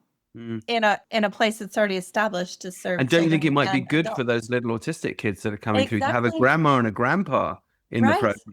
Right. Bring the village back together. Yeah, that's where our question is still there to your listeners. Like, why wouldn't we serve? Oh, it's scary, or they might fall, or, well, anyone can, but they're already set up for that. So it seems like a pretty good fit to us. Absolutely. And so much of that is, of course, to do with how you prepare your horses and how you prepare your environment and all of the above things, which I know that you guys go into in your training. But yes, I think too, because therapeutic riding started either with kids or with people returning from the war, which is, when it boomed after World War II, it was mostly people coming back either with shell shock or missing limbs. And the missing limbs people without shell shock just wanted to ride. Perhaps they had been riders. And then it became about adaptive riding, therapeutic riding. And then the people with shell shock, people saw, okay, there's a mental emotional component here, etc. And it sort of went in those two different ways. But I think so much of it, and then riding for the disabled in the UK was sort of aligned with pony clubs, so it just automatically ended up going for a younger population. All of that is totally understandable chronologically and historically, but as you say, have we not developed? Are we still stuck in 1975? I don't think so, And in fact, it's the people from 1975 that we should be serving. So I find your work really exciting. Look, we've hit the 2-hour mark, and I think what most people are going to be thinking is, okay, guys, we're convinced. How do we find out about it? So how do we contact Nancy and Paula for a training? What do we need to do? Just give us the plugs. Yeah, I mean, the easiest thing to do is go to the website. It's all on there, which is connectedhorse.org. And you can email us. It's paula@connectedhorse.org or nancy@connectedhorse.org. Probably the two best things. But we have our workshops. We have a sensory engagement program, which is bringing the barn to people, and we have our training institute. So those are the 3 platforms that you'll find on the website. Okay. Now that's of course people sitting in California. My friend Joel's sitting in California, you're in California, Kansas in California. I'm actually talking to you from Spain, and a lot of people will be listening, from Croatia or Korea or wherever. So if people are not in the US and not in your hood, how are they going to engage with this? Well, the training, we have online training, and Nancy leads a monthly coaching call, which is really bringing all the facilitators together, and it's peer-to-peer learning, which is a beautiful group of people that we affectionately call our herd. And so that's an opportunity, and we are really committed to working with people across the globe. And I think being at the Alzheimer's Disease International Conference with 60 countries represented was a wake-up call for all of us to just realize that it is the collective, like you said, like we can get so siloed, and that doesn't help anybody. And so how do we continue having the conversation? And so let's keep talking. We have colleagues in Australia, and now have you in Spain, and a bit of And Germany, London. and we have people in the UK. And so we're a very creative group of people that will figure out how to work with you. Very good. I think so. Listen, lads, that's addressing viewers and listeners. So it's connectedhorse.org. There's no hyphen in there. There's no underscore in there. Connected Horse. Amazing that URL actually still existed. You'd have thought someone would have had that 20 years ago. Connectedhorse.org. They can contact you there for figuring out their online trainings. They can also come to you for live workshops if they can come stateside. Does it have to be California, or you do them around the US? We've done California, Nevada, and West Virginia. So we try to do 1 or 2 a year, where people can come from anywhere to come participate. Can you accommodate quite a large group of people, or are these quite small workshops? I think 20 is the biggest we've done. Okay. I'm also just wondering if you might want to come and do one attached to one of the ones I'm doing, because I'm frequently in, like, I'll be in next month doing a bunch of trainings in Michigan, Chicago, Indianapolis area, which is quite a good area because it's it's very central. I'll be over in New England in the fall. I know Kansas and I are going to do stuff in California in the spring. But I think what might be really nice sometimes as part of another training, I could say, oh, listen, there's actually these really cool ladies over here that are doing this stuff with this other population, which I think you might benefit from knowing about. So maybe you could come in and do like a sample thing or a demo, or Zoom in, when we're doing something. I think we just need to be collaborating much more in this way. Great, when I'm training people in my methods, I'm always saying, don't just do my method, do a bunch, because whole bunch of tools, right? Absolutely. More tools in the toolbox to help people.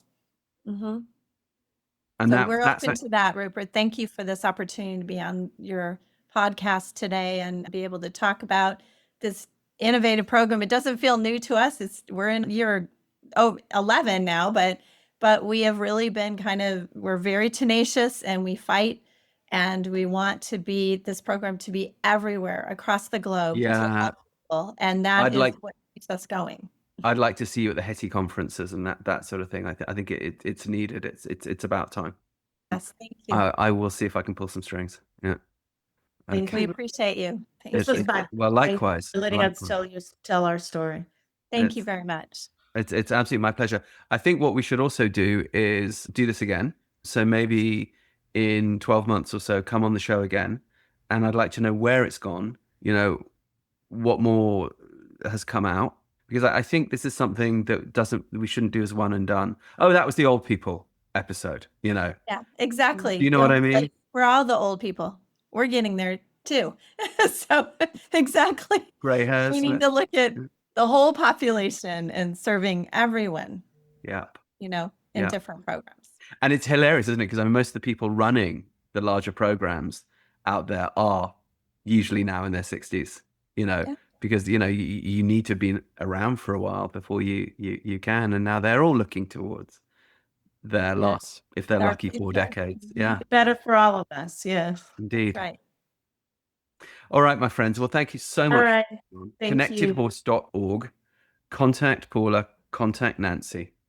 Let them give you their technologies. All right, my friends. All See you. right. Thank you. Bye. Bye-bye. I hope you enjoyed today's conversation as much as I did. If you like what we're doing here, please do like, subscribe, tell a friend. It so helps us to get this valuable work done and the message of equine assisted stuff out there. And if you're interested in more conversations, you might want to check out our Live Free, Ride Free podcast. And if you'd like to support the podcasts, please go to rupertisaacson.com and click on the Patreon link. If you're a professional in the equine assisted field or are considering a career in the equine assisted field, you might want to check out our 3 certification programs: Horseboy Method, Movement Method, and Taquine Equine Integration. You can find all of those over on newtrailslearning.com. And finally, if you want to check out our cool rock and roll themed merch, back on rupertisaacson.com, please click on shop. You'll find all kinds of fun goodies there. And if you're looking for a way to spend time until the next podcast, you might want to consider reading the books that kicked all this off: The Horseboy, The Long Ride Home, and The Healing Land. So see you next time on Equine Assisted World. Join us for the adventure.